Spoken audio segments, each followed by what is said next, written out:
siapkan kelasnya dan pimpin doa ya. Baik, assalamualaikum warahmatullahi wabarakatuh. Gimana nih kabarnya? Alhamdulillah, masih pada semangat ya walaupun lagi puasa gini. Atau ada yang nggak puasa? Puasa semua, baik ya. Masih minggu pertama ya, masih semangat. Gak apa-apa, semoga jadi berkah ya lagi pada puasa sambil menuntut ilmu. Ada yang tidak hadir hari ini? Ibu cek absensi dulu ya. Alia Nafiza, Fahmi Muarif, Aulia Andin, Anggi Anggraini, Putri Nabila. Baik, hadir semua ya. Nah, biar makin semangat nih, Ibu ada game kecil-kecilan buat kalian.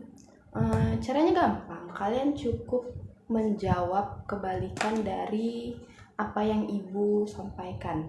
Contoh, Ibu manggil kalian hai, kalian jawab dengan kata halo. Begitupun sebaliknya kalau Ibu menyapa kalian dengan halo, kalian menjawab hai. Iya, baik. Hai, halo, hai, halo. Oke, makin semangat ya. Baik, sekarang kita lanjut ke materi. Nah, hari ini itu kita masuk ke materi sel. Sebelumnya, ada yang tahu apa itu sel? Baik, silakan Alia. Oke, terima kasih. Ada yang ingin menambahkan? Silakan Fahmi. Nah, benar ya. Jadi sel itu merupakan unit terkecil yang menyusun tubuh makhluk hidup dan merupakan tempat berlangsungnya fungsi kehidupan. Jadi sel ini pertama kali ditemukan oleh salah seorang ilmuwan ya, biolog, namanya Robert Hooke pada tahun 1665. Apa sih yang diteliti oleh si Robert Hooke ini? Jadi ia mengamati sayatan gabus. Sayatan gabus ini tuh merupakan batang kayu yang sudah mati. Gabus ini ya pada zaman dahulu itu digunakan sebagai penutup penyumbat botol.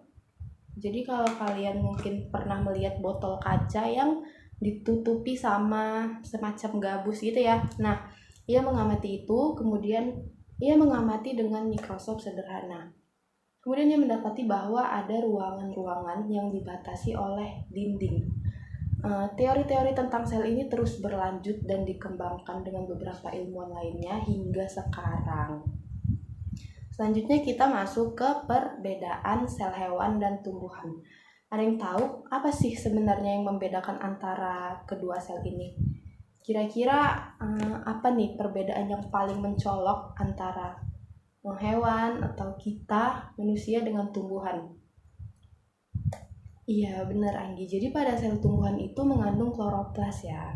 Ini yang menyebabkan mengapa daun atau batang tumbuhan itu berwarna hijau, dan zat ini yang membantu dalam proses menghasilkan makanan atau yang biasa kita sebut dengan fotosintesis. Sementara pada hewan tidak ada sel yang zat yang namanya kloroplas.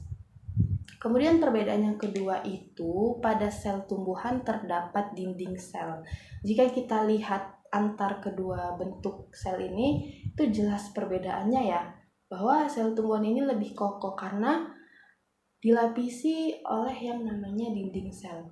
Sementara pada sel hewan itu hanya dilapisi dengan membran sel. Bentuknya juga berbeda ya secara signifikan. Itu kalau pada sel tumbuhan dia berbentuk seperti kotak kubus begitu. Sementara pada sel hewan itu seperti lingkaran. Itulah kenapa kita kalau melihat batang pohon itu tuh kuat, kaku dan padat. Nah, hal itu karena adanya dinding sel ini. Kemudian perbedaan yang ketiga adalah pada sel hewan ini tidak terdapat vakuola. Sementara pada sel tumbuhan terdapat vakuola dan berukuran cukup besar ya. Kalaupun ada vakuola di dalam sel hewan, itu pasti akan berukuran sangat kecil dan Sekarang pun saat ini ya, vakuola ini ditemukan pada protozoa, yang bahkan protozoa ini sudah tidak termasuk ke dalam kelas animalia, hewan ya. Kemudian ada beberapa perbedaan antar keduanya, yaitu di sel hewan itu terdapat ribosom, lisosom, dan lain sebagainya. Baik, Ibu rasa cukup sampai sini dulu ya materi kita, karena waktu sudah mau habis juga. Kemudian ini masih perkenalan aja nih, masih awal mengenai sel. Minggu depan kita lanjutkan lagi. Tapi sekarang Ibu mau memberikan tugas di rumah pada kalian soal halaman 47 bagian B. Dikerjakan di buku tugas, ditulis tangan, kemudian minggu depan dikumpul ya.